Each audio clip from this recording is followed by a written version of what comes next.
Once you've got a handle on some of the basics of rhythm guitar, you'll probably want to start adding leads to some of the progressions you've come up with, but it can be a little confusing if you don't know where to start. Once you understand the techniques behind some iconic riffs, you'll find this process a whole lot easier. Before grabbing your guitar and trying to write a lead part, first think about what kind of riff you want to fit over your chord progression.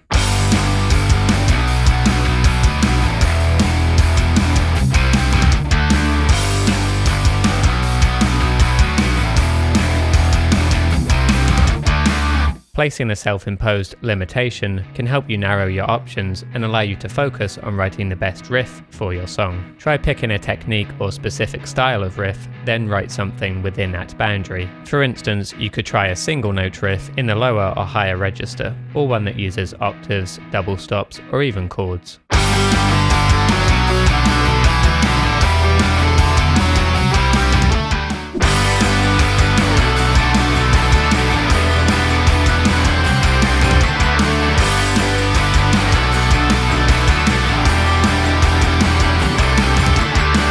For single note riffs, these can often be built from the root notes of your chord progression. If you think of riffs in songs like Damn It or The Hell Song, they essentially follow and outline each chord change first, before introducing a repeated motif with slight variations towards the end. Let's look at The Hell Song as an example. The progression is made up of G sharp minor, E, B, and F sharp. Each time the underlying chord changes, the first note of the riff follows suit.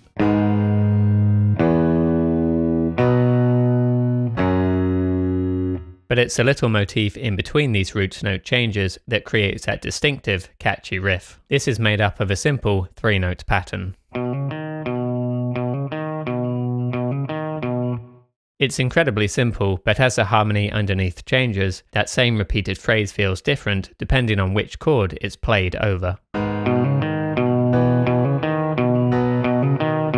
To cap things off, a small change to this motif is added over the final chord of the progression, introducing a bit of variety.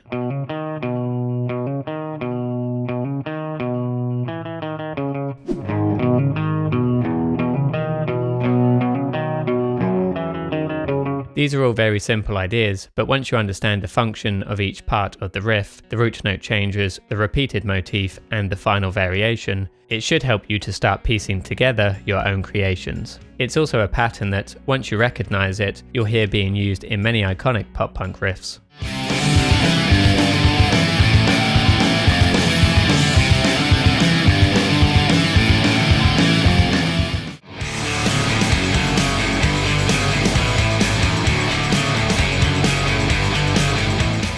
Octaves are another very common choice for lead riffs. They can be used in a variety of ways. You could borrow chord tones from the progression to form a melody, write a repetitive motif like in the previous example, or even drone the same note over the entire progression. For this example, let's take the first idea and build a riff using the chord tones, the individual notes that make up each chord from my progression, which consists of G flat, D flat, B, and E flat minor. To create this octave riff, I started on the root note for the open G flat, but played much higher up on the 12th fret of the 3rd string. I then dropped this down a semitone for the D flat, which highlights a third of that chord. When I reached the B chord in the rhythm part, I dropped to the 4th fret of the 3rd string. The first time I'm implying a note outside the triad. In this case it's a major 7th, which sounds really complementary when played together. I kept the same octave for the next chord, then finally moved up to the 7th fret on the 3rd string, again implying a major 7th using the octave track. Altogether, that sounds like this.